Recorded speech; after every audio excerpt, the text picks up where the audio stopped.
আমাদেরও কখন যে যাওয়া লাগবে। আল্লাহ পাক এখনো দুনিয়ায় রাখছেন সুস্থ অবস্থায়, এই জন্য প্রাণ ভরে শুকরিয়া আদায় করি আলহামদুলিল্লাহ।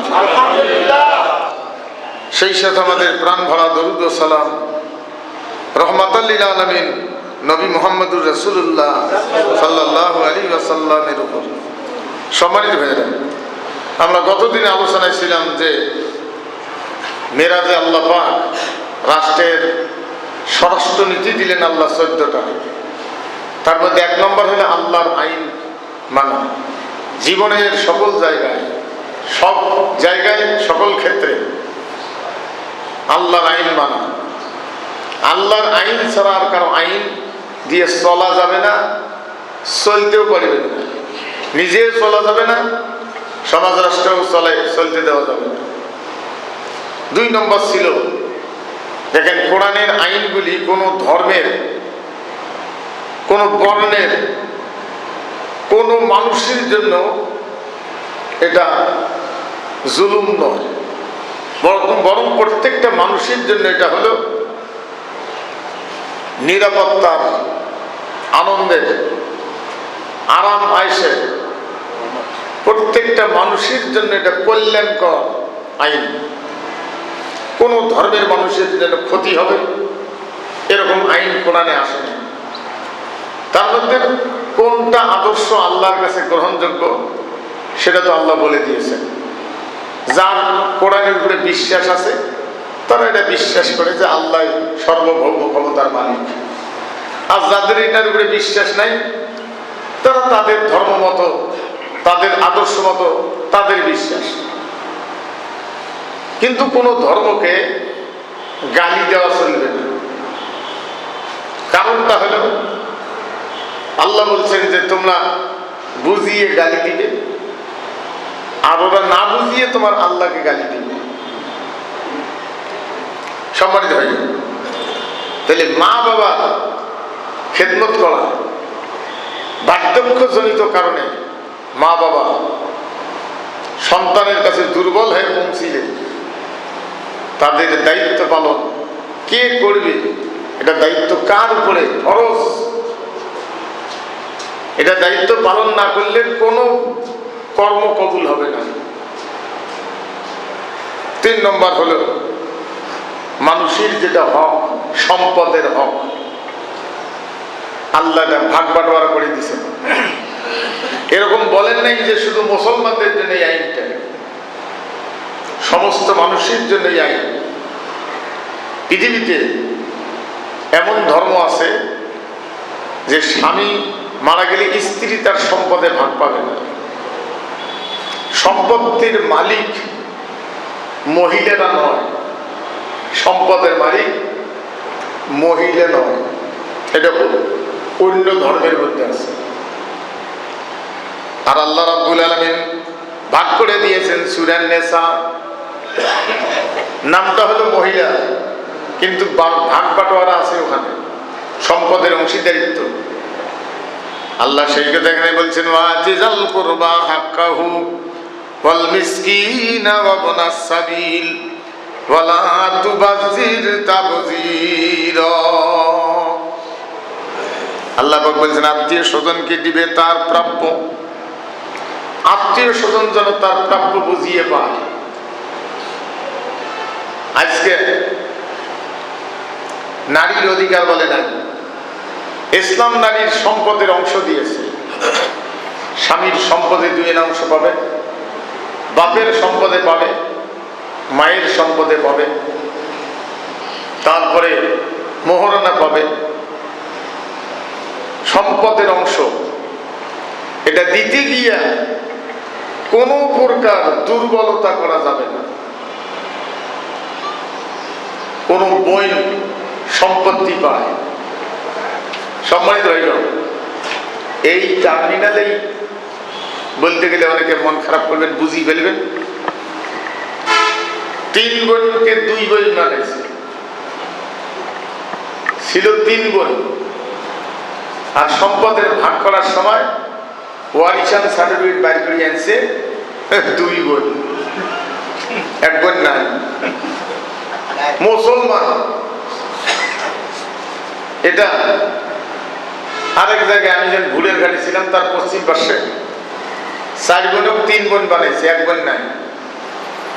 তো ওখানকার এক মুরব্বী আমাকে কয় যে হুজুর, কয় যে আশ্চর্য লাগে, 4 বোন 1 বাপের 4 বেটি, তার 3 বেটি ওয়ারিশান সার্টিফিকেট ভাইয়েরা বাইর করে এনে 3 বেটি বানাইছে, বোন 3টে। আর একটা বোনের অধিকার নাই, সেই পাশেও কিছু দেওয়ানি আছে। 3 বোন যে বানাইছে যে কাগজটা, এই কাগজটার পক্ষেও কিছু দেওয়ানি আছে, লোকজন আছে। তাহলে এটা কেমনে মুসলমান হবে? আল্লাহ সেই জন্য বলছে ওয়াতিজাল কুরবা হাক্কাহু ওয়াল মিসকিন, আত্মীয় স্বজনকে দিবে তার ন্যায্য প্রাপ্য। এটা দিতে গিয়ে কোনো প্রকার দুর্বলতা করবে না। রাষ্ট্র এই জায়গায় দেখবে সম্পদের যেটা অংশ সেটা পাচ্ছে কিনা, যদি দুর্বল হয়ে না পায়, না দেয়, সবলেরা রাষ্ট্র সেখানে দায়িত্ব পালন করিয়ে তার ন্যায্য পাওনা আদায় করে দিবে। সম্মানিত ভাইগণ, এরপরে মিসকিন ও ইবনাস সাবিল, এরপরে আল্লাহ পাক বলছেন ওয়ালা তুবাযির তাবযীরা, অপব্যয় করা যাবে না। এই কথাটা ব্যক্তি এমন অপব্যয়, কিন্তু এটা তো আর একটা কথা আছে, অপব্যয় রাষ্ট্রীয়ভাবেও দেখতে হবে। কারো বাড়ি আছে, থাকার লোক নাই, আর কারো বাড়ি নাই, লোক আছে, থাকার জায়গা নাই। এমনও লোক আছে রংপুরে একটা বাড়ি, ঢাকাতে একটা বাড়ি, বিদেশে বাড়ি, দেখা যায় বাংলাদেশের 4-5টা বাড়ি, 8-10টা বাড়ি, থাকার লোক নাই। 1 বছর পরে আসিয়ে সেই বাড়িটা খুলিয়ে একটু দেখাশোনা করি চলে যায়। আমি কিছুদিন আগে পাবনার কোনো এক বাড়িতে গেছিলাম, কোনো এক জায়গায় একটা বাড়ি, 19টা রুম, বাড়িতে দেখার মতো টাইলস দিয়ে। মালিক ওখানে থাকে না, ঢাকায় থাকে, বাড়িতে পড়িয়েছে। 1 বছর পরে আসিয়ে ওই এলাকায় মাহফিল করে, উনি সভাপতি হয়, ওই বাড়িতে ওই উসিলে একটু দেখে শুনি যায়, বাড়িতে পড়িয়েছে। সম্মানিত ভাই, আরেক লোকের খবর শুনলাম, স্বামী স্ত্রী 2 জন, বাচ্চা 2টে, এই 4টে লোক, গাড়ি হলো 19টে, ড্রাইভার 19টে ড্রাইভার। এটা বাংলাদেশতে আছে, কিসের মানুষের কর, এগুলো কি বৈধ বসে? 19টে ড্রাইভার, 19টে গাড়ি, 4টে লোক বাইরে হবে, সব গাড়ি রেডি হয়ে থাকবে সেলুট দিয়ে, আর ওখান থেকে বেড়ে যাবে। তোমার 19টে গাড়ির দরকার। হ্যাঁ, রাষ্ট্র গেলে খেয়াল লাগবে। তারপরে যতদিন রাষ্ট্রের ভিতরে একটা লোক বলবে যে আমার কোনো বাড়ি নেই, আমার কোনো বাড়ি নেই, ততদিন পর্যন্ত কেউ বাড়ি ভাড়া দিয়ে খেতে পারবে না। এই আইনগুলি কি সহজে মানবে চায় মানুষ? আল্লাহর আইন এটা। ইমানদারেরা শোনা মাত্র ইমানে আল্লাহ রাব্বুল আলামিন জানায় দিয়েছেন ওয়াইজা তুলিয়াত আলাইহিম আয়াতুহু যাদাতুহুম ঈমানা,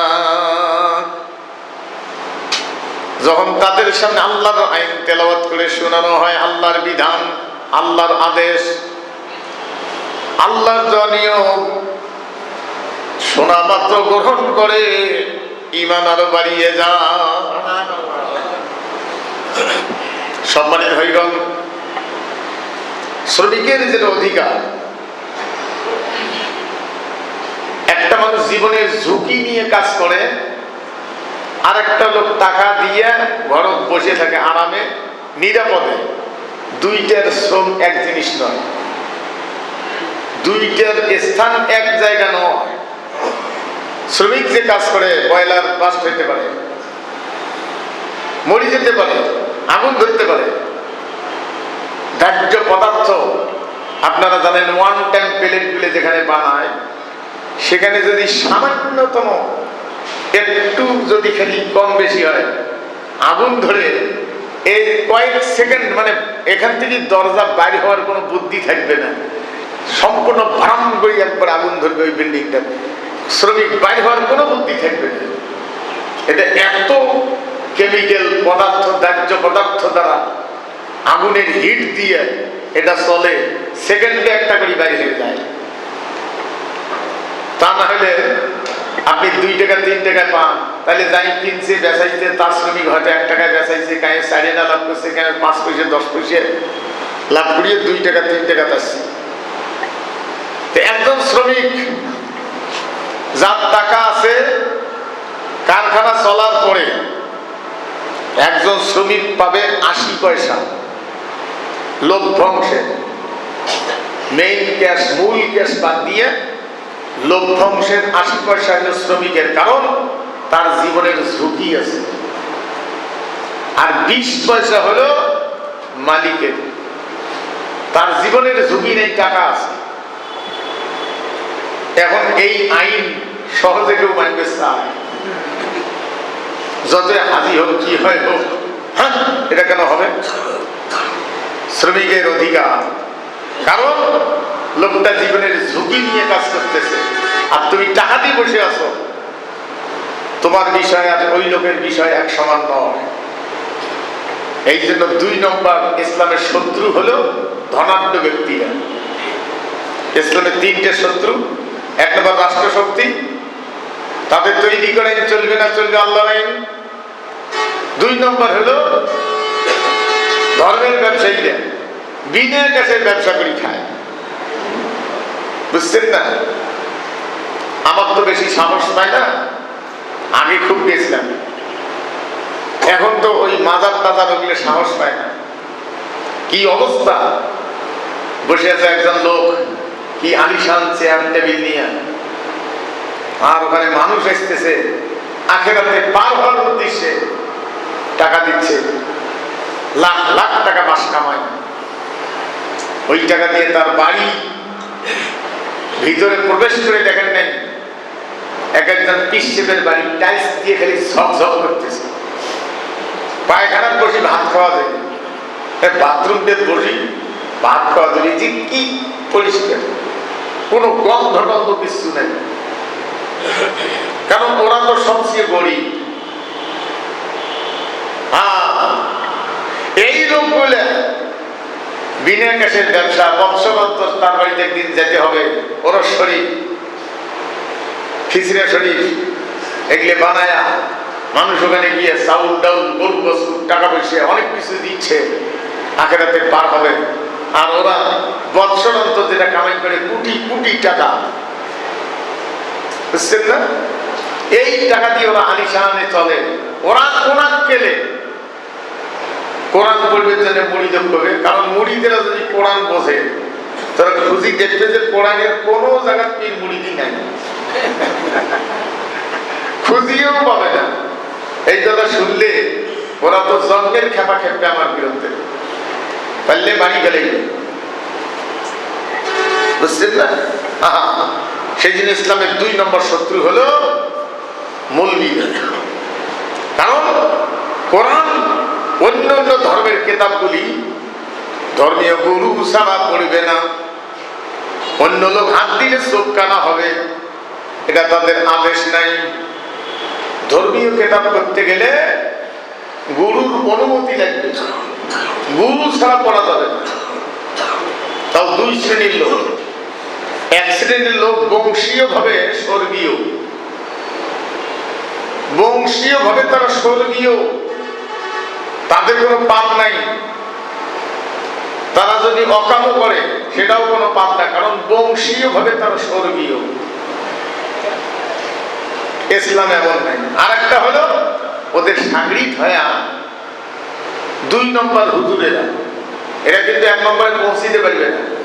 1 নম্বর হুজুর হলো অন্য ধর্মের মধ্যে আছে, বংশীয় ভাবে তারা হুজুর, বংশীয় ভাবে, কিছু জানুক আর না জানুক হুজুর, উনি ওই বংশের লোক, উনি স্বর্গীয় বংশের লোক। আর একটা হলো ও ব্যক্তি নিজে ওমার সাগরিত সাজিয়ে ওই ধর্মীয় বইগুলো পড়া শিখবে, ইয়ের ফজিলতটা কম, ইয়ের দিয়ে ধর্মীয় কাজ করাইলে সব কম হবে। করা যাবে যেহেতু স্বর্গীয় লোকের সাগরিক।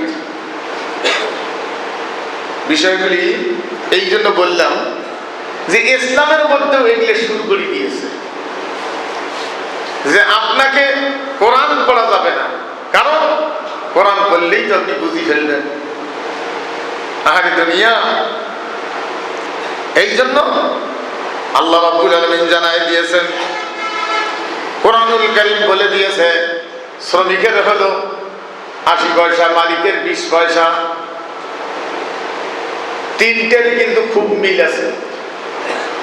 রাষ্ট্রশক্তি আর ধনাঢ্য ব্যক্তি আর ধর্মীয় ব্যবসায়ী যারা কোরআন পড়তে দেয় না, এরা তো ওই যে ধনাঢ্য ব্যক্তির বাড়িতে এরা দোয়া করি আসি, 1 লাখ টাকা পাওয়া গেল, 10,000 20,000 টাকা পাওয়া গেল, ও তো আর লাগে না।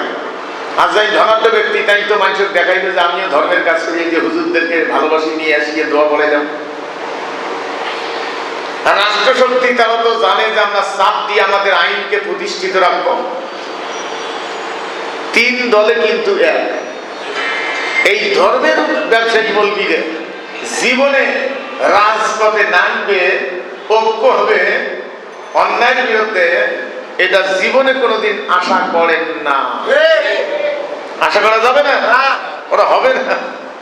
ওরা কোন গেলে এত সুন্দর বস্তা টাকা বিনা পরিশ্রমে মানুষ জাঁচি দিয়ে যায়, সেটা বাদ দিয়ে ওরা ময়দানে আসবে। সেই জন্য ওরা ফতোয়া দেয় যে যারা রাজনৈতিক ময়দানে থাকে তাদের বহু দোষ। কেন?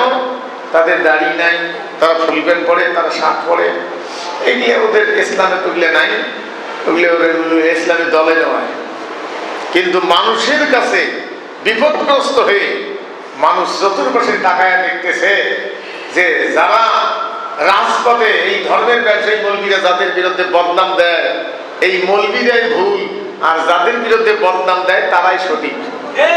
জনগণ এটা বুঝি ফেলছে। সম্মানিত ভাইগণ, ভালো করে বুঝে নেন। এরপরে আল্লাহ পাক জানায় দিয়েছেন, ইন্নাল মুবাজ্জিরিনা কানু ইখওয়ানাশ শায়াতিন ওয়া কানাশ শাইতানু লিরাব্বিহি কাফুরা।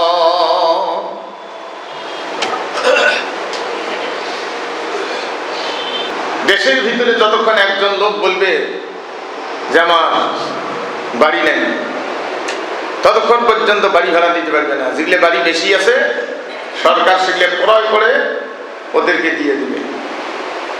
তা না হলে কি হবে? ঢাকার মধ্যে এমন কিছু লোক আছে ভাড়া থাকে, যদি তার প্রয়োজন হয় চাকরি চলে গেল, চলে আসবে বাড়ি কোনো কারণে, 3 মাসের ভাড়া অগ্রিম দিয়ে আসতে হবে। যদি সে ব্যক্তি কোনো ভাড়াটিয়েও তুলি দেয় তারপরেও মানবে না, সে ভাড়াটিয়েরও ভাড়া নিবে, আবার যে ছেড়ে আসবে তার কাছে 3 মাসের পরবর্তী টাইম ভাড়া আবার নিয়ে তার মালামাল মাই করতে দিবে। এই জুলুমের পক্ষে কোন লোক দাঁড়ান নাই। এই বিপদগ্রস্ত যারা, এই লোকগুলি যে ওখানে বিচার দিবে, এই বিচার হবে না। তার কারণ যারা ওইখানে বাড়ি ভাড়া দেয়, যারা সন্ত্রাস প্রভাবশালী, তাদের পিছনে লোক আছে। আপনার মাড়ি ফেলে ড্রেন ঢুকি দিতে, ওই যে বড় বড় যেগুলো রাস্তার মধ্যে ড্রেন যেগুলো ম্যানহোল, ওখানে ঢুকি দিয়ে আপনার জীবনেও কেউ খুঁজে পাবেন না, আপনি পচে শেষ হয়ে যাবেন। সম্মানিত ভাইগণ, কত বিপদগ্রস্ত মানুষ। এই জন্য প্রশাসন হওয়া লাগে একমাত্র ইমানদার, পরহেজগার, যার ভিতরে আল্লাহর ভয় আছে। এই লোকগুলি যদি এই দায়িত্বে থাকতো আর কড়া প্রশাসন থাকতো, পীড়ন দিয়ে সোজা করে ফেলত। কিন্তু সেটা তো না করিয়ে নফল নামাজ পড়ি, পাগড়ি পরি, বেড়াই, বান্ধবী জালজালা করি, এগুলিকে পরহেজগারি মনে করি। আল্লাহ যে বলছে নিজেও বাঁচো, অপরকেও বাঁচাও। ইয়া আইয়ুহাল্লাযিনা আমানু কু আনফুসাকুম ওয়া আহলিকুম নারা, নিজেও বাঁচো অপরকেও বাঁচাও জাহান্নামের আগুন থেকে, আহলে আওলাদ যারা। জাহান্নাম কি মানুষ খালি নামাজ পড়লেই মুক্তি পাবে?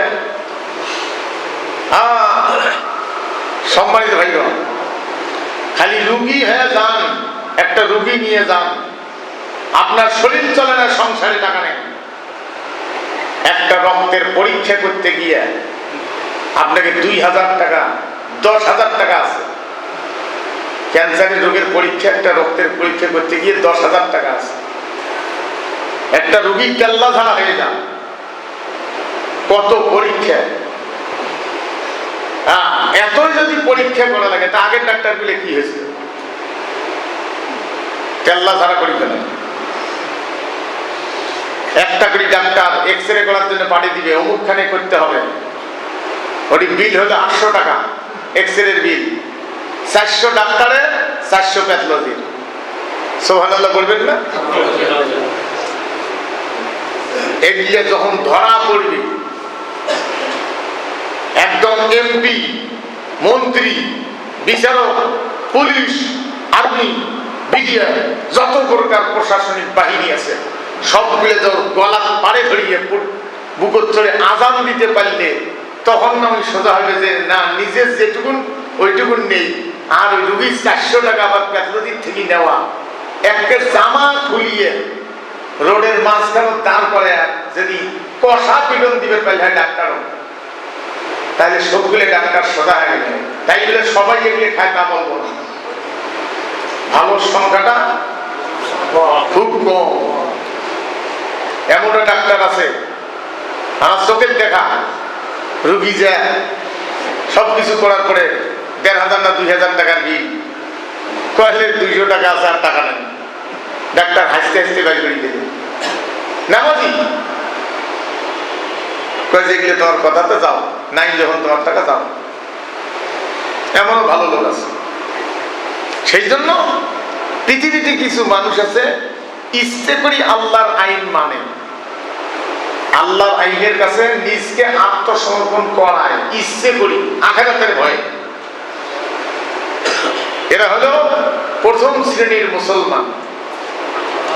আরেক শ্রেণীর হলো মুসলমানিও দেখাইবে, হারামও খাইবে। এগুলোর জন্য হলো শাসন, পীড়ন।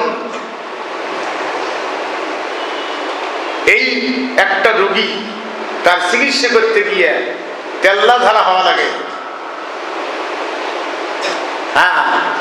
তাহলে বাড়ি যখন কেউ বলবে যে আমার বাড়ি নেই, এমন লোক সবাই বলবে যে আমার বাড়ি আছে, তখন বাড়ি বাড়ি ভাড়া দিবে পেছে ইসলাম।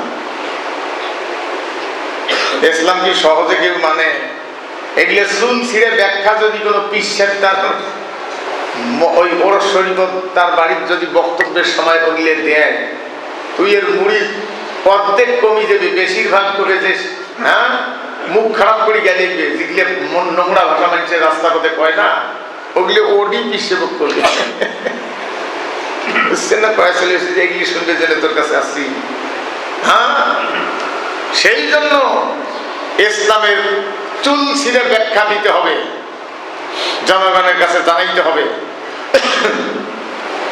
যদি কোনো যুবক লেখাপড়া করার পরে চাকরি নাই, কর্মের কোনো ব্যবস্থা নাই, তাহলে দুইটা সিস্টেম যেটা এনডিএ আছে।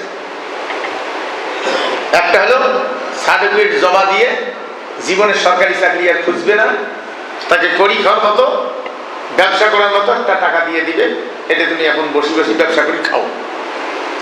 যদি না দেয় তাহলে চাকরি দিতে হবে। কিছুটা হলেও এটা ইসলামী আইন, এই আইনটা এনডিএ আছে।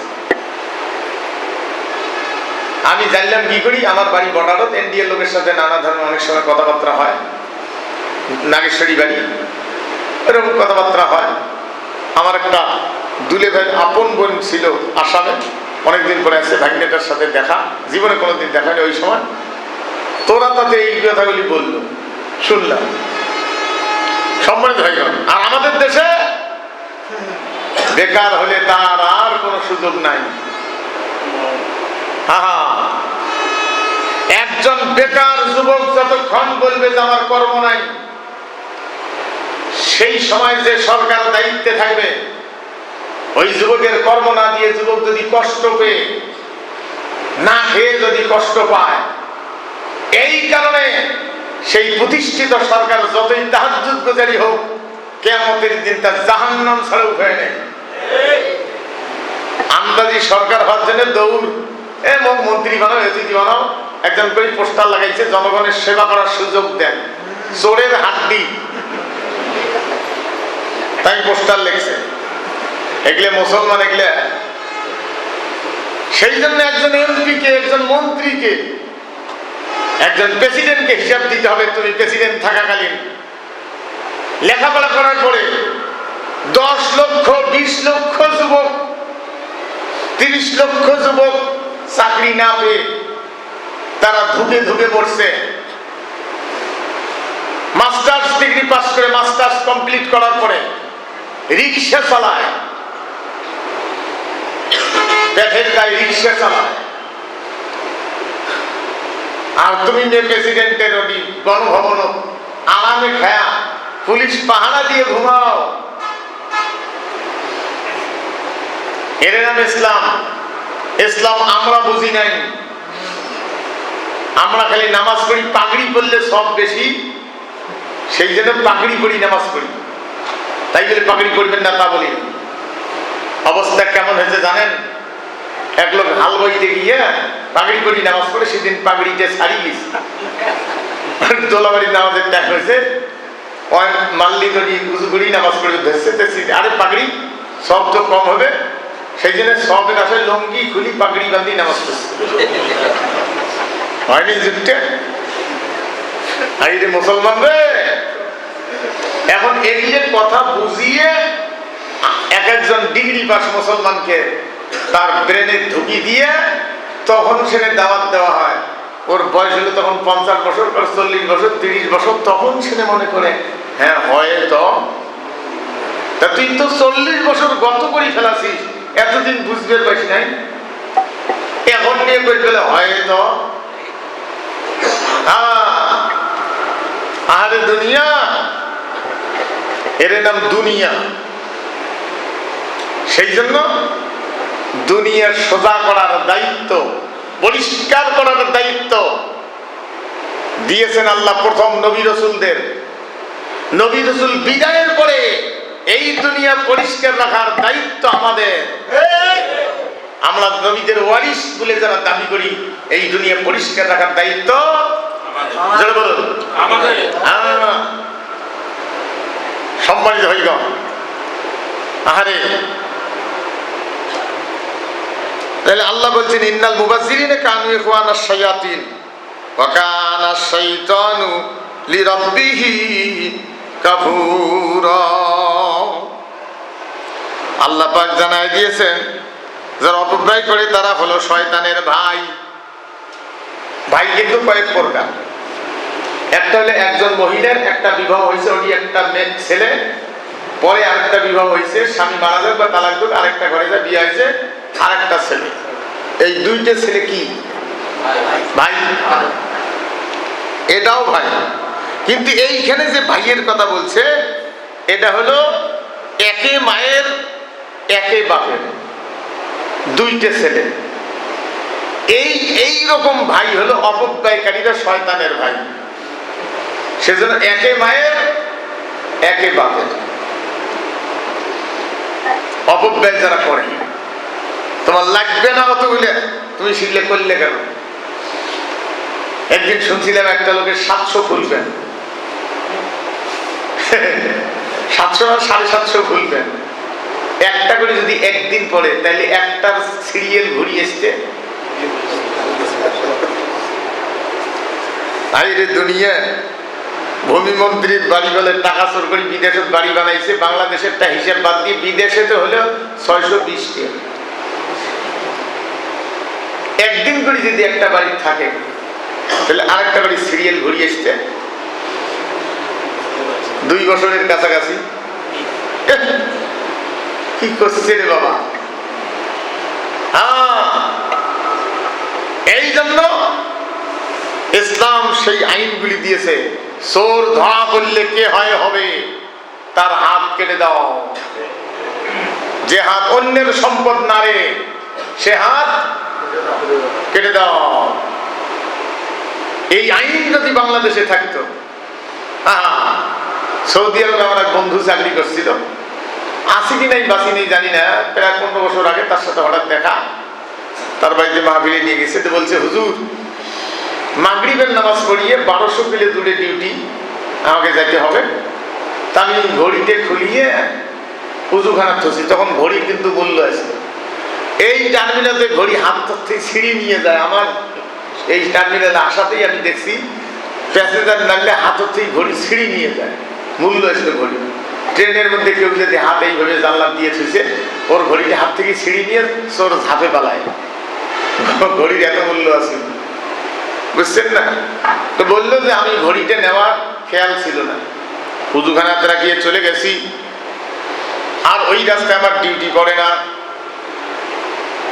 ব্যবহারিক জিনিস যতই দুর্বল হোক, ওর সাথে একটা মহব্বত থাকে। আমি 3 মাস না 4 মাস পরে ওই পাশে আবার 10টার দিকে ডিউটি বললো। 10টার দিকে কোর্সিং করতে গিয়ে ভাবলাম যে আমি তো 3-4 মাস আগে ঘড়িতে রেখে গেছি, নেওয়ার খেয়াল ছিল না, একটু গিয়ে দেখি আসি কিনা। 3-4 মাস পরে উজুখানা দিয়ে দেখে যে জায়গায় রেখে গেছে ঘড়িটা আজও পর্যন্ত ওই জায়গায় পড়ে আছে। তাই বলে ওখানে চোর নাই তা বলবো না। সম্মানিত ভাইগণ, সেখানে হাত কাটার আইন আছে। আর আমাদের দেশে ব্যাংকের সিন্ধুকে সোনা জমা থুইছে, সোনা নাই, তালাও ঠিক আছে, চাবিও ঠিক আছে, সোনা গায়েব হয়ে গেছে, সোনা ফেরেশতা নিয়ে গেছে। হায়রে দুনিয়া! আহা, সম্মানিত ভাইগণ, কষ্ট হয়। মানুষের পরামর্শ দেখেন। সৌদি সরকার, আমরা তো এখন ব্যাংকে জমা দেই, অনেকে কোরবানি করি। তা কোরবানিটা না করাই আমার কাছে ভালো, কারো কাছে ভালো, নিজ হাতে কোরবানি করবে, এটা তার আনন্দ, কি হয় হোক। তা আমার কাছে ওটা মনে হয়নি। আমি ভাবছি যে কোরবানিটা আমি জমা দিই, আমার টাকাটা ওরা কোরবানি করি, গোশগুলে চামড়াগুলে গরিব দেশে যাবে, টাকাটা গোশগুলে গরিব দেশে ফ্রিজ আপ করে পাঠাই দিবে।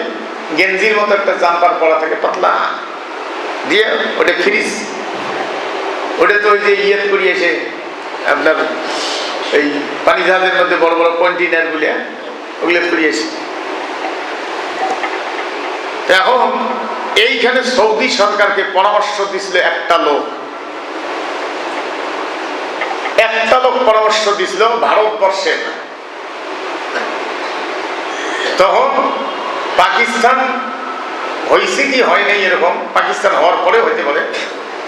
একটা লোক পরামর্শ দিছিল সৌদি সরকারকে যে ভাই, এটা যদি আপনারা টাকাটা জমা নিয়ে কোরবানি করেন, যারা জমা দেয় ফ্রিজ আপ করিয়ে চামড়াটাও কাজে লাগে, আর ওখানে তো কোরবানি করিয়ে খ্যান খ্যান কাটিয়ে আনে, সিলাই না, বুক খ্যান ঘড়ি বলতে খ্যান বাড়ি করিয়ে আনে, যার যেটুক হয়। ভিড়তে থাকা যায় না, অস্থির অবস্থার কোরবানি কিনবে যে নানান ধরনের ভিড়, গরম, তারপরে কেউ আনন্দে যায়, এটা আমি নিষেধ করবো না। দুইটা সিস্টেম আছে। তা বলছিল যে আপনারা এই কোরবানির চামড়ার টাকাটা আপনারা চামড়াটা সিলি নিয়ে আপনাদের কাজে লাগান, কিন্তু দামটা আপনারা দিলেন, কিনলেন, এই টাকাটা বিদেশে গরিব দৃষ্টিগুলো দিলেন।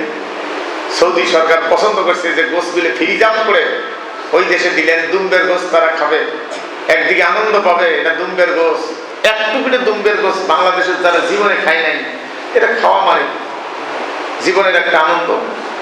এখন তো অবশ্য দুম্বের আবাদ বাংলাদেশে হচ্ছে। তো ওখানে এই পরামর্শটা গ্রহণ করেছে সৌদি সরকার। শেষ হতে এই গোশ বাংলাদেশে আসে। তা আমরা 17 বছর চোখে দেখি নাই অবশ্য, কারণ হীরায় মরিচ খাইছে। এখন পাবো কিনা তা আমি জানি না, কিন্তু এই টাকাটা, গোশটা নিয়ে এসে টাকাটা ইসলামী ব্যাংক বহন করেছে।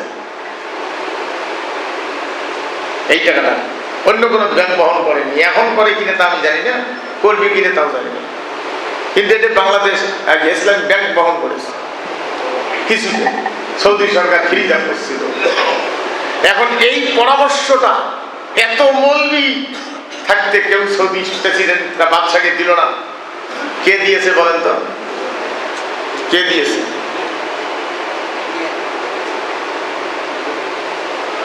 ইতিহাস খোঁজ করার টাইম নেই। কোন বিশ্বের যদি বলেন তসবি খান খালি মাথা হালে ঝোঁকাও। হ্যাঁ, এই পরামর্শ দিয়েছে মাওলানা মওদুদী রহমতুল্লাহ আলাইহি, যার নাম শুনলে কিছু কিছু মৌলবীর উযু নষ্ট হয়ে যায়। নাউযুবিল্লাহ, মাওলানা মওদুদী নাউযুবিল্লাহ। তা ভালো, নাউযুবিল্লাহ জাহান্নামে যাবে, জান্নাতে যাবে, তোর কি? তুই তো জান্নাতে যাবো, গ্যারান্টি নিয়ে যা ওঠে। যারা যুগে যুগে একটা লোকের পরামর্শে সম্মানিত হইল, আগে মোটর সাইকেলের টাকা পোস্ট অফিসে জমা দেওয়া লাগতো। কি হইতো জানেন? একটা গাড়ি লেজার বইয়ে 1 বছর জমা দিছে, 3 বছর দেয় নাই, যে 3 বছরের ফাঁক দিয়ে আরেক বছরের আপডেট করছে। 3 বছর বাকি রাখিয়া কর্মচারী পয়সা কিছু উদ্বৃত্ত দিছে, ওইখানে 3 বছর বাকি রাখিয়ে 5 বছর বাকি রাখিয়া ওটা আপডেট করে দিছে, এগুলো বাকি। এইভাবে সরকারের পয়সা গাড়ির খাত থেকে কম আসতো। বিএনটিএর অফিসের গুলো দেখাইছিল সরকার বেশ কিছুদিন আগে। তা কেউ এটা সব পরামর্শটা দেয় না। একজন পরামর্শ দিছে বাংলাদেশ থেকে, একজন বিএনটিএর একজন অফিসার বলছে ওই মিটিং এ, যে এটার সঠিক পয়সাটা পাওয়া যাবে, দুর্নীতি হবে না, ব্যাংকে টাকাটা জমা দিয়ে আসি, রিসিপ্টটা আমাদেরকে দিবে, ওই বইটা আমাদের কাছে থাকবে, আমরা সেটা ক্লিয়ার করে দেবো, তাহলে আর বাকি পড়ার কোনো বুদ্ধি নেই, আর বইটা থাকবে আমাদের কাছে। একটা পরামর্শে 1 বছরে সরকারের 250 কোটি টাকা কামাই হয়েছে, একজনকার পরামর্শ।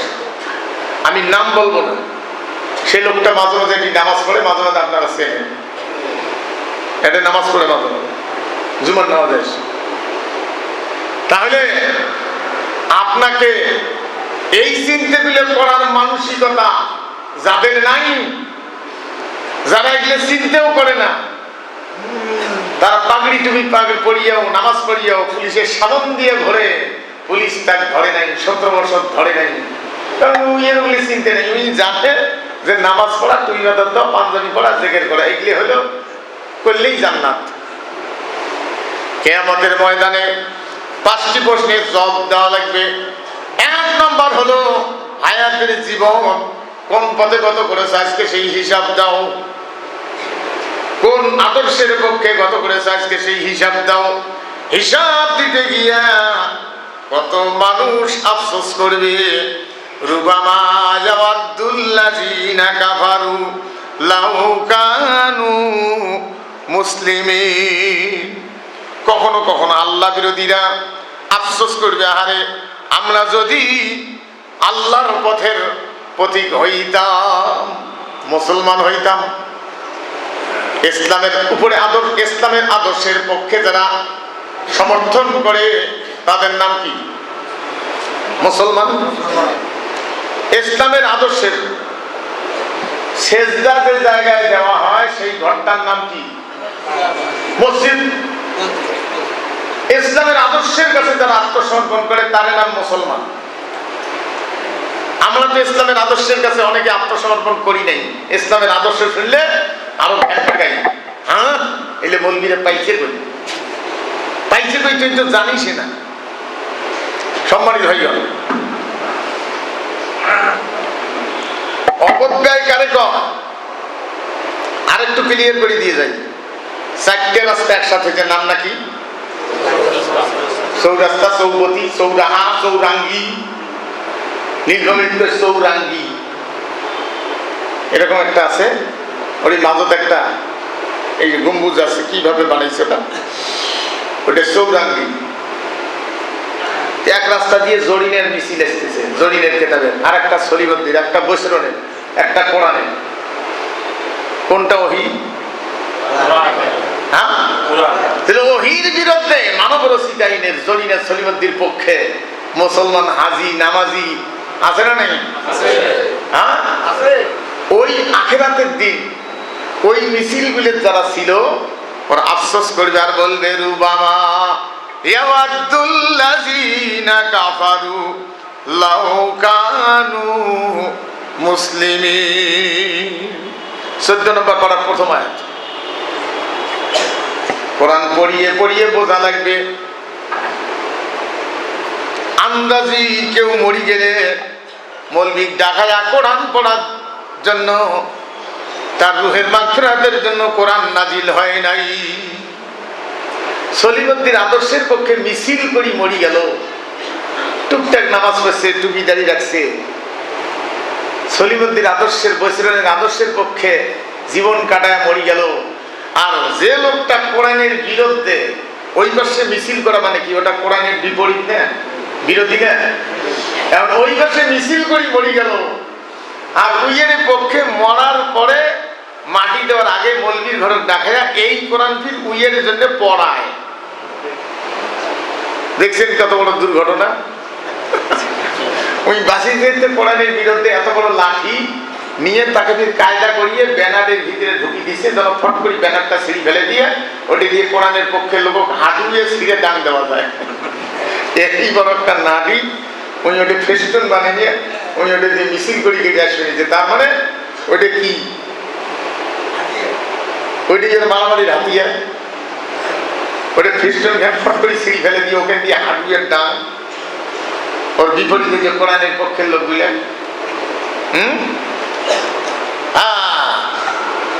আরো ভালো করে বোঝেন, 3% মিছিলের লোক সবাই মানুষের হক খাওয়ারও রাজি, ঘুষ খেতে রাজি। 3% লোক, তা 3 জন কি একমত হবার না? হ্যাঁ, 3 জন একমত কোরআনের বিরুদ্ধে, আর কোরআন একলাই 1%। কথাটা বুঝছেন তো? সেই জন্য বাতিলে বাতিলে এক, বাতিলে বাতিলে এক, আর ইসলাম একলাই এক। কষ্ট হয়? সেই জন্য আখিরাতের দিন আফসোস করবে আর বলবে, হায় রে, ওই মিছিলত না থাকিয়ে মুই কেন কোরআনের পক্ষের মিছিলত থাকনু না? যদি থাকনু হয় মোর কত বড় উপকারটা হলে হয়। রুবামা ইয়াওয়াদুল্লাযিনা কাফারু, পড়েন রুবামা ইয়াওয়াদুল্লাযিনা কাফারু লাউ কানু মুসলিমিন। যে মুই কেন ওই মিছিল থাকবো না, আফসোস করি। কারণ এই মিছিলের পক্ষের লোকেরা আল্লাহর মেহমান। কোরআনের পক্ষের মিছিলের লোকেরা কার মেহমান? আল্লাহ। ওই 3 পক্ষের বলে আল্লাহর মেহমান কি? আল্লাহর শত্রু। এখন আল্লাহর শত্রু বলি গে, আর তাদের মেফরাতের জন্য আল্লাহর কথা নিয়ে যদি পড়ায়, কোরআন পড়িয়ে যদি সব কামাই করি সমাজ ভালো হতো, তাহলে ডাক্তারের প্রেসক্রিপশন নিয়ে রুগী যখন দিছে প্রেসক্রিপশন বলে ফটো স্ট্যাট করি 10-12 খান বানায় রুগীর মাঝে শোতে 10-12টা ডিগ্রি পাস লোক যদি বসে দেওয়া যায়। 1 নম্বরে প্যারাসিটামল 1 ঘন্টা পরে, 2 ঘন্টা পরে হলো গ্যাসের ট্যাবলেট, 3 নম্বর পরে হলো আপনার ব্যথার ইনজেকশন, পরে 4 নম্বর হলো গালুয়া সুগার ইনজেকশন। এটা সুদ দিয়ে কোরআনের মতো পড়িয়ে 10-12টা ডিগ্রি পাস লোক যদি খালি ফুকে ঔষধ খাওয়া লাগবেন না, রোগ ভালো হবে। গোটা দেশের মৌলবি মুসলমান যদি কোরআন পড়িয়ে মুনাজাত করে, আর দেশ থুকে সংসদ থুকে ইউনিয়ন পরিষদ থুকে গমজাম চুরি না হয়, 10 জন মৌলবি ভাগ করে নিছে, সকালবেলা ফজর পড়িয়েছে, চুরি ইয়াসিন পড়িয়ে ইউনিয়ন পরিষদের দরজার থুক দিয়ে আসবে, গম যেন চুরি না হয়। চুপ হবে, কাম হবে। কোন আক্কেলে যাই মরি গেল কোরআনের বিরোধী, তাদের পক্ষে কোরআন পড়িয়ে মুনাজাত করিয়া দোয়া করিয়ে ভাত খাই। হাইরে দুনিয়া রে। তারপরে আল্লাহ মৌলবীর পেট বুঝলে এমন রাইস মিল বানিয়ে দিছে, ফাতিহা খাইলেও হজম হয়ে যায়, বুঝছেন না? পায়খানা পাতলা হয় না। হজম ক্ষমতা আল্লাহ আমার গুলো বেশি করে দিছে। হায়রে দুনিয়া, সেদিন আফসোস করবে, হায়রে আমি কেন ওই মিছিলের মধ্যে ছিলাম না। রুবামা ইয়াওয়াদুল্লাযিনা কাফারু লাউ কানু মুসলিমিন। ওই মিছিলের মধ্যে আমি কেন ছিলাম না, ওই আদর্শের পক্ষে কেন ছিলাম না? এই জন্য কিয়ামতের দিন একজন লোককে জিজ্ঞেস করা হবে, জীবনের হায়াতগুলি সময়টা কোন আদর্শের পক্ষে গত করেছে আজকে সেই হিসাব দাও। এরপরে বলবে তোমার যে একটা যৌবন কাল দিয়েছি, জওয়ানি শক্তি, এই যৌবন কালটা কোন আদর্শের পক্ষে স্লোগান দিয়েছ, গত করেছ, আজকে সেই হিসাব দাও। এই দুইটা প্রশ্নে মানুষ আটকে যাবে। সম্মানিত ভাইগণ, দুইটা প্রশ্ন, হায়াতের জীবন কোন পথে গত করেছ, ওইখানেই আটকে যাবে। যারা বামপন্থী ছিল, কোরআন বিরোধী আদর্শের, এক প্রশ্নে আলোক। তারপরে যৌবনকাল কোন পথে গত করেছ, আজকে সেই হিসাব দাও।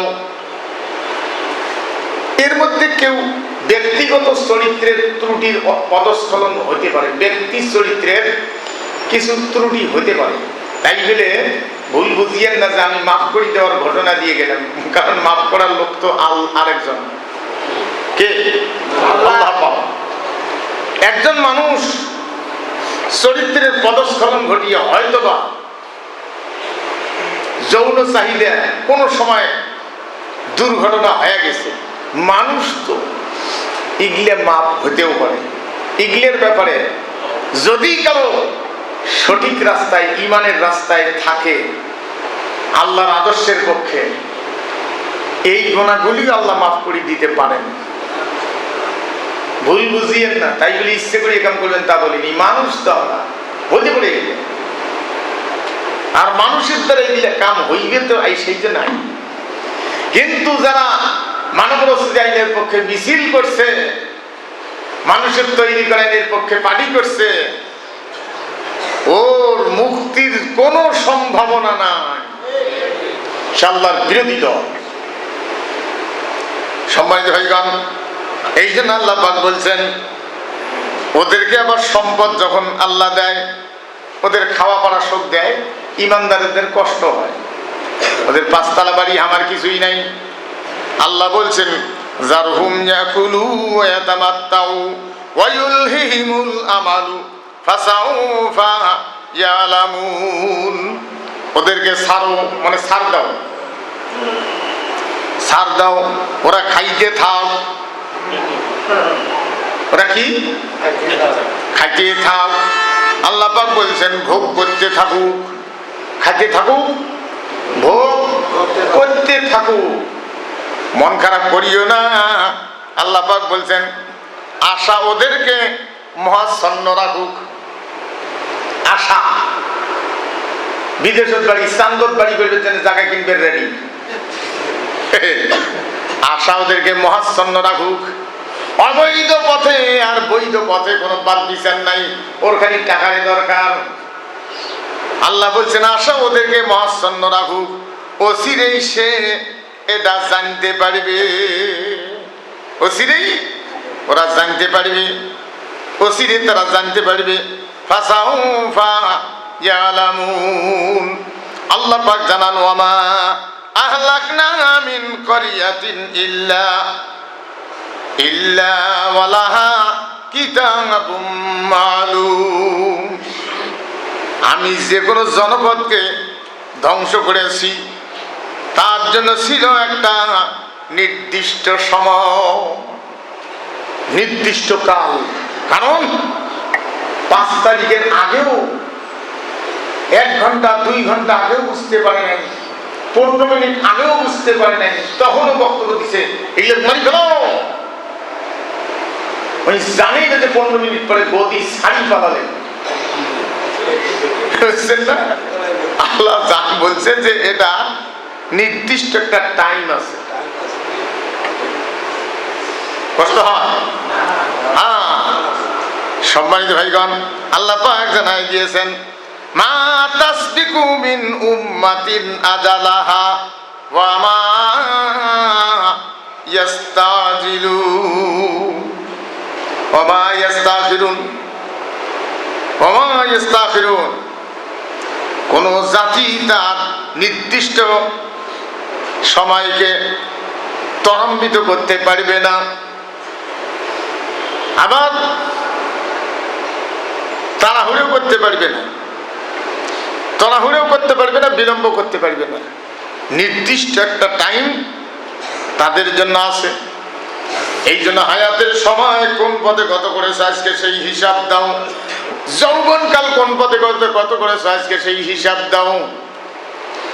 সম্মানিত ভাইগণ, ভালো করে বুঝে নেন, কি পাওয়ারফুল ব্যক্তি অর্থের হিসাব দেয়, গোটা বছরের হিসাব দেয়, কি পাওয়ার। পুলিশ ঘড়ি নিয়ে বেড়ায়, গাড়ি দরজা খানো খোলা লাগে না, দরজা খালি গাড়ি খাড়া করবে, বডিগার্ড এসে গাড়ির দরজা খুলে দিবে, কি পাওয়ার। শেষ পর্যন্ত সেই পাওয়ার চলে যাওয়ার পরে বিজনেস ছুটি আছে, ফেসবুকে দেখছি 3 ভ্যাংসা হায়া। তাই বলে আমার হবে না তা আমি বলবো না, কার কখন হবে সেটা বলা যায় না, কি অবস্থায় কে মরবে। তো ইমানদারের মৃত্যু এইভাবে হয় না। মৃত্যুর সময় পায়ে হেঁটে হেঁটে যাওয়া, মরণকে আল্লাহর দিনের জন্য বরণ করে নেওয়া, এটা যে সে মুমিনের কাজ নয়। হ্যাঁ, সম্মানিত হইল, শেষ পর্যন্ত পাশার লঙ্গি উপরে উঠছে, ওই শুটিয়েছে টেরও পায় না, পাশার লঙ্গি উপরে উঠছে। এই যুগের নাম কি পিছনে গ্রাম ভাষায় কন? হ্যাঁ, সরপটা। সরপটা বাই করে দিছে, মানে বাই হয়ে আছে। আমি দেখছি ওই কাজের লোক যা ওগুলি পায়খানা টায়খানা করছে নাকি, ওগুলি পানি টানি দিয়ে নিয়ে ধোয়া টয়া দিয়ে হয়তো ঢাকি দেয়, নিজের লঙ্গি খান পর্যন্ত ঢাকার আর টাইম মানে শক্তি নাই। তাই যখন ক্ষমতায় ছিল 40,000 টাকা চুরি হওয়ার পরে বলছে এগুলো তেমন কোনো ঘটনা না। হ্যাঁ, তারপরে আবার বলছে ঘুষ, এটা ঘুষ না, এটা ফাইল দ্রুত গতিতে যাওয়ার জন্য, এটা হলো তার ভাড়া, এটা হলো ঘুষ নেওয়ার। সুবহানাল্লাহ বলবেন না? হায়রে, মানুষ হিসেবও করে না যে 2 দিন পরে মোর কি হবি। শেষ পর্যন্ত মরার পরে রাষ্ট্রীয় ভাবে শোক পালন হইলে, আর যারা আল্লাহর রাস্তায় জীবন দেয় প্রত্যেক দিন মানুষ তার জন্য কান্দে। প্রতিদিন যতদিন দুনিয়া থাকবে ইমানদারেরা কাঁদবে, ইমানদারেরা তাদের জন্য দোয়া করবে। সেই জন্য আল্লাহ রাব্বুল আলামিন জানায় দিয়েছেন যে আত্মীয় স্বজনের যেটা হক সেটা বুঝিয়ে দিবে। এরপরে আল্লাহ পাক জানায় দিয়েছেন কৃপণ হওয়া যাবে না, ব্যক্তি আমল কৃপণ হওয়া যাবে না, হাত গোটায় রাখবে, কাউকে কিছু দিবে না। আর এত উদার হওয়া যাবে না যে সবকিছু বিলীন করে দিয়া, ব্যয় করে দিয়া বাচ্চা কাচ্চা নিয়ে রোডের মধ্যে নামবে। মিডিয়াম পন্থা আল্লাহ পছন্দ করে। তোমার সংসার চলিয়ে আরেকজনের হেল্প করিয়ে নিজের জন্য টিকি থাকা যায়, এটা আল্লাহ পছন্দ করেন।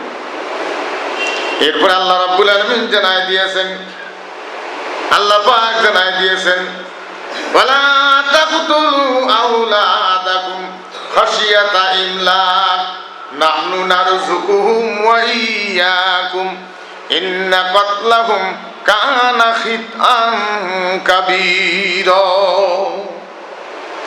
রাষ্ট্রের মধ্যে আইন হবে সন্তান দরিদ্রতার ভয়ে হত্যা করা যাবে না। দরিদ্রতার ভয়ে সন্তান হত্যা করা যাবে না। জন্মের জন্য অধিকার দিতে হবে। এখন তাহলে জন্ম নিবন্ধনের যে ঔষধগুলি আছে, জন্ম বিরতিকরণ, সেগুলি খেতে পারবে বিবাহিত ব্যক্তিরা কোন সময়? একটা বাচ্চা হওয়ার পরে আরেকটা বাচ্চা যেন এটা দুধু নাই সাথে আর একটা হয়। একটা বাচ্চা প্রসব করার পরে প্রসূতির কমপক্ষে 3 বছর এই শরীরে ঘাটতি পুড়ে হতে যায়। এই সময়টা বাচ্চার জন্য, নিজের শরীরের জন্য, অথবা এমন কোন রোগ হয়েছে মহিলাটার, বাচ্চা জন্ম দিলে বাচ্চাটা রোগা হয়ে জন্মিবে, এগুলো ব্যাপারে ইসলাম বৈধতা দিয়েছে। কিন্তু সেটা যদি খোলামেলা করা হয় তাহলে জেনা ব্যভিচার, অবিবাহিত লোকেরাও, জেলেমেরাও এগুলা বাড়ায় ফেলবে। যদি কোনো সন্তান গর্ভে আসে কোনো ক্রমে, কোনো কারণে, বৈধ হোক আর অবৈধ হোক, সন্তানকে পৃথিবীতে আসার অধিকার দিতে হবে। হ্যাঁ, এখন যেগুলো সন্তান ডাস্টবিনত পাওয়া যায় ওগুলো কি গরিবে? কোন গরিব মানুষের চ্যাংড়া যদি কারো হুন্ডে চোর করে নিয়ে যায়, ওই থুবে করে জায়গায় নেই, ওই বাপের একটা ঘর, ওই আর একটা ছোট একটা কুড়ে ঘর পয় থাকে, ওই বাইক সাইকেলে ধোয়ার জায়গা নেই, মানুষের হুন্ডে চোর করে নিয়ে ছুটে গেলে নগদ ধরা পড়বে। সেই দিন ওই ওগুলো নাইবে যে না ওই ওগুলো হুন্ডে টুন্ডে কার কি আছে, ওগুলো নাই। হুন্ডে চোর করে বেশিরভাগ ধনী লোকেরা, ডাকাতি করে যার 2-4 খান হুন্ডে বাড়ি আছে, এই কামটা করে, বুঝছেন না? মানুষ জানে যে আমার বাড়ি 2 খান হুন্ডে থাকে, হুন্ডে বেচায় পাল্লায় আর 2 খান থাকে, বুঝছেন না? হায় হায়, সেই জন্য গরিব মানুষের ছাওয়া খুব কম হয় অবৈধ গর্ভধারণ। নগদ ধরা পড়ে যেত। আর ধনী মানুষ 20 তলা, 30 তলা, 5 তলা, 10 তলা বাড়ি, ধনী মানুষ। বেডির তো পর্দা মানায় না।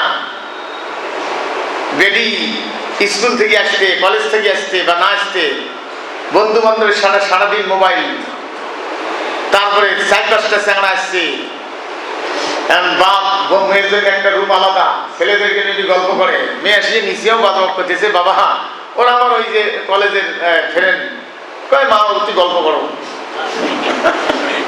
বাপে ফতোয়া দিয়ে দিলে, জায়েজ করে দিলে, ঠিক আছে তুই গল্প করো, চা বিস্কুট যাবো নিয়ে যায়। চা বিস্কুট খেতে খেতে ধনী লোকের বাপের অবস্থা খারাপ। এখন সেই জন্য 3-4 মাস টের পাওয়া গেছে, আর 5-6 মাস ওটা বাড়ির ঠিক বেড়াই নাই।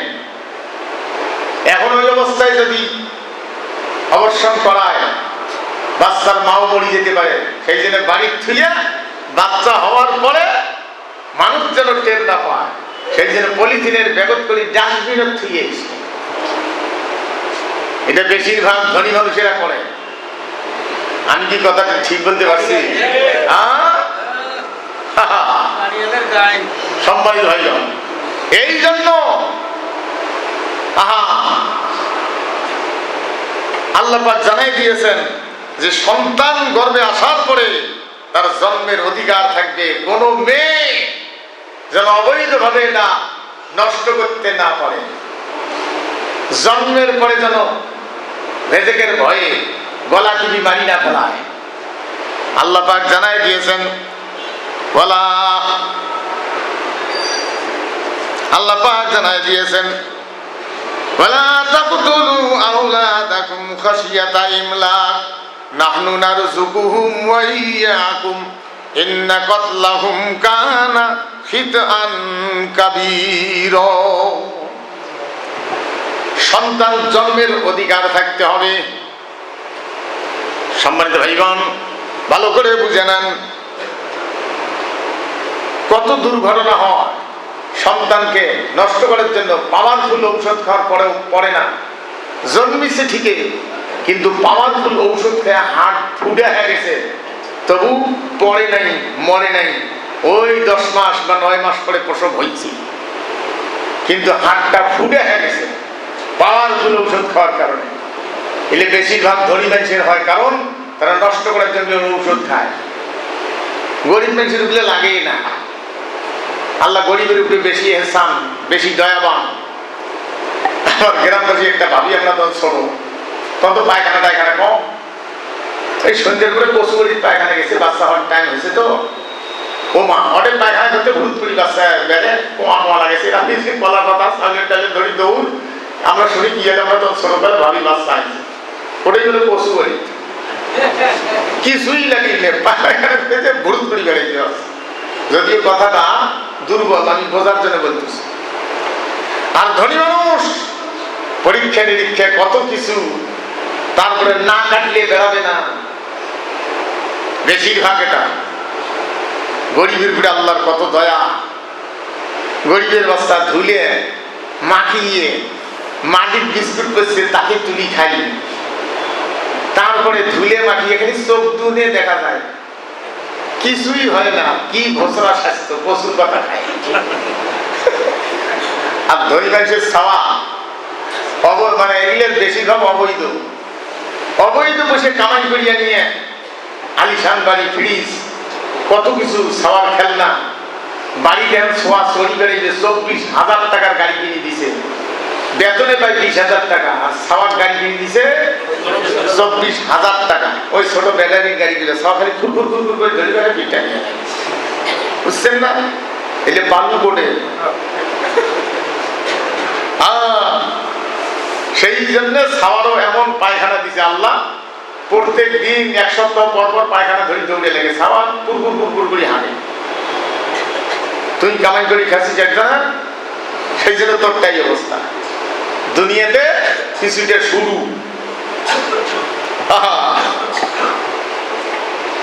সম্মানিত ভাইগণ, এই জন্য সন্তান জন্মের অধিকার থাকতে হবে, সন্তান নষ্ট করা যাবে না।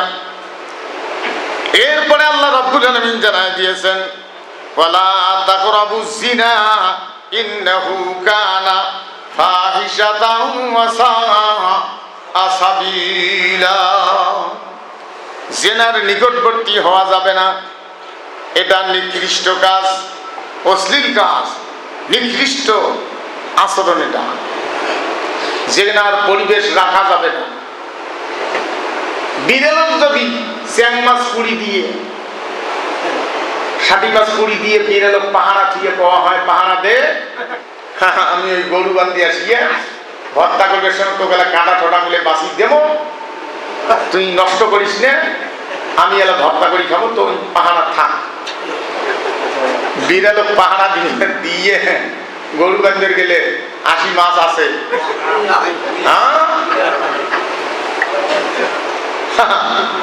চরিত্রহীন ছেলে দিছে নিজের মেয়ে প্রাইভেট পড়বা, ওই মাছ কি থুইছে না খাইছে?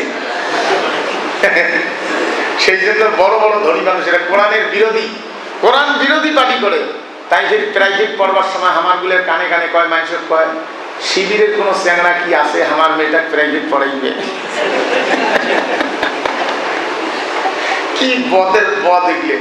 তুই শিবিরের বিরুদ্ধে মিছিল করিস, ফতোয়া দেশ, আর মেয়ে পড়বার সময় আমার কানে কানে কই যে শিবিরের কোন ছেলে কি আমার মেয়েটা পড়াইবে? ওটা আমার আদর্শের নিষেধ।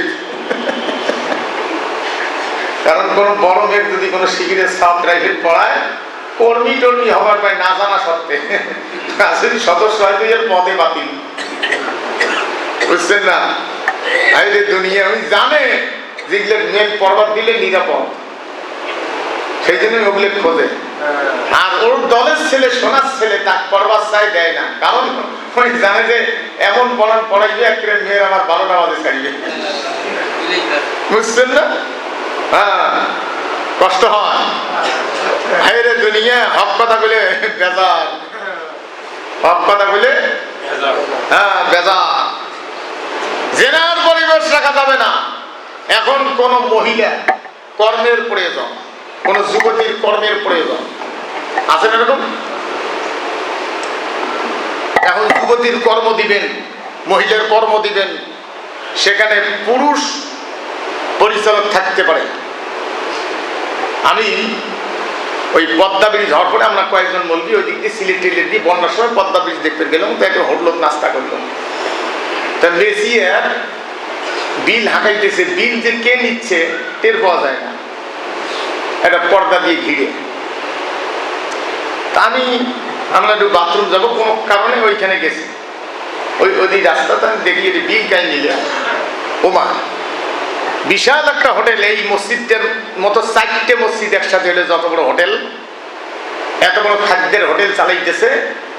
একটা বোরকাওয়ালি মহিলা, মুখখানও দেখা যায় না, ওখান থেকে কম্পিউটার ধরিয়েছে, ওটা দেখতেছে টেবিলগুলো সিসি ক্যামেরা দিয়ে, আর মেসির ওখানে যা বিল দিচ্ছে একটা মহিলা পরিচালনা করতেছে। মহিলা ব্যবসা করতে পারবে না? মহিলা ইনকাম করার রাস্তা রাষ্ট্রীয়ভাবে, গার্মেন্টস থেকে শুরু করে অফিস আদালত সব জায়গায়। অনেকদিন আগে, নাম বললে খারাপ, স্থানও বলবো না, নামও বলবো না, ওইখানে চাকরি করতো কয়েকজন, এই পাশাপাশি থাকতো, আমার সাথে খুব ঘনিষ্ঠতা ছিল। এখন ওরা অবসর হয়, বদলিতেন, বিহা অবসরে বাড়ি চলে গেছে। ওদের অফিসে তো একটা গন্ডগোল, এরকম শীতের দিন কোনো স্টাফ আগত যায় নাই, একটা মহিলা আগতে যায়, ওটি যে বসছে, পিয়ন তো তালা খুলে দিয়ে চলে গেছে, ওটি ঝাড়ু টাড়ু দিয়ে, আর একটা পুরুষ একাই দিয়ে দেখে তো অয় একলা আসছে, আর কোনো স্টাফ আসে নাই। এমন ধস্তাধস্তি শুরু করছে, টেবিল দুইজনে হুড়ে হুড়ি করতে করতে খাতা পত্র গোড়ালে একেবারে সিধু স্নান করে দিছে। পরে আসি আর দুইজন দেখে কিরে এগিয়ে এই অবস্থাটা, ওনার ধুসমুস সারাসারি হয়েছে, পরে এগিয়ে বিচার, বুঝছেন না? হ্যাঁ হ্যাঁ, তো মানুষ এরকম হবে না তা বলবো না। সেই জন্য রাষ্ট্র আজ থেকে সতর্ক নেবে যে কোনো মহিলা রাষ্ট্রীয় দায়িত্ব পালন করবে, সেটা পুলিশ থেকে শুরু করে, বুঝলাম না? যে আমার ড্রাইভার কেন ধীরে গাড়ি চালায়, বলছিলাম একদিন ধীরে চালাস কেন, তা ওই কিছু পায় না। পরে আমি ওই কম্বল দিয়ে শুটিয়েছি, উঠি দেই পুলিশের ভ্যান যাবান এক যে আগো, তুমি ধীরে ধীরে পিছিয়ে চালবান এক যে, মহিলা পুরুষের গা, পুলিশ এইভাবে হেলান দিয়ে ঘুম পাড়বে নাকি, বুঝছেন না? কি মজা। ড্রাইভার পেলাম, এই জন্য তুমি এই ধীরে চালাস, হ্যাঁ আর কিছু না চামচ করে আর একবার গাড়িটা নিয়ে যে বদের বদ। এই যে শুধু পুলিশ না, এটা তো বললাম আমি, সব জায়গায়, বুঝছেন না?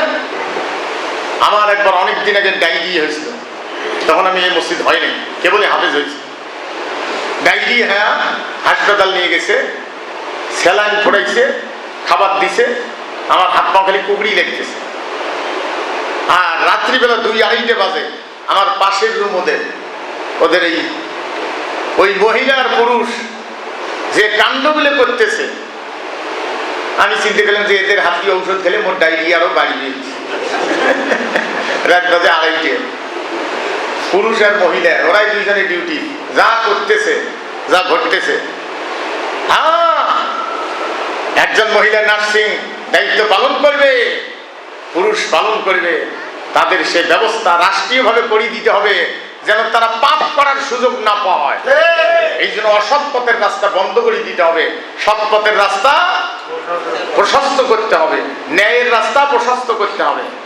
তাহলে একজন মানুষ রাষ্ট্রীয় দায়িত্বে যারা থাকবে তাদের কত ব্রেন, কত চিন্তা, এহকাল পরকাল। একজন মানুষ জাহান্নামে যেতে চাবে, রাষ্ট্রশক্তি যদি কোরআনের হয়, তাকে চেষ্টা করবে জান্নাতে নিয়ে যাওয়ার জন্য, পাপ কাজ থেকে বঞ্চিত করবে। এগুলো পাপ করা যাবে না, তাহলে তুই আখিরাতে ধরা পড়বি। আর যদি তাদের পাপের রাস্তা ক্লিয়ার রাখিয়ে কোন শাসক গোষ্ঠী যদি শুধু আরামাইশ করে, তাহলে কিয়ামতের দিন ওরা যে পাপ করবে, শাসক গোষ্ঠীকে ওই পাপের বোঝা নিয়ে আখিরাতের ময়দানে হাজির হতে হবে। ইসলামী রাষ্ট্রের রাষ্ট্রীয় দায়িত্বশীলদের কত ভয়, এহকাল পরকাল সবগুলোর কাছে ভয়। আর রাষ্ট্রীয় দায়িত্বে যদি ইসলাম সম্মত ইমানদার যদি না থাকে, শুনছিলাম আমি, এটা তো ফেসবুকেও দেখছেন, রাত্রিবেলা কলেজের মেয়েদেরকে নেতাদের কাছে জোর করে নিয়ে দিয়ে এসে, এগুলো শোনেন নাই কেউ? মসজিদে মিশে কথা বল না, শোনেন নাই? হ্যাঁ, তাহলে আপনার একটা মেয়েকে একটা বোনকে পড়াইতে দিবেন, আর সেখানে তাদের দলীয় ওই ছাত্রী নেত্রী ছাত্রী, আমি নাম পাচ্ছি না কোনো দলে, ছাত্রী নেত্রী, সভানেত্রী, এর সাথে দলের নেতাদের লাইন, আজকে একটা দিবা। কোন ভাষায় কইছে জানেন? কয়ে যে আজকে একটা ডেকি চড়াই দিয়ে আসিও তো। ভাষাটা বুঝছেন কি? 10-এর সামনে কইছি, বাজারতে কেউ তো বুঝিল না, খালি নেতাই বুঝিল আর ওই সভানেত্রী হয় বুঝিল। বলে একটা ডেকি মুরগি দিয়ে আসিও তো। তার মানে কি? ওগুলো ভাষা বুঝছেন? লালবাগত গরু কিনবে গেছি, কোরবানির গরু, লোকটার সাথে 3 আঙ্গুল দিয়ে মোসাফা করি গরু গেলার সাথে। উনিও বুঝি দালাল নাকি আল্লাহ জানে, 3 আঙ্গুল দিয়ে মোসাফা করি। এই রকম করি, এ ভাই কেমন আছিস, অনেকদিন থেকে তোর সাথে দেখা হয় না, হুজুর গরু কিনবে, বলতে গরু না কিনে আপনি সারি আসলো। আরেকটা লোক খুশ করুন, কেরা আমি 3 আঙ্গুল দিয়ে কেন মোসাফা করি? বলে হুজুর জানেন না, আমি 3000 রাখের করি।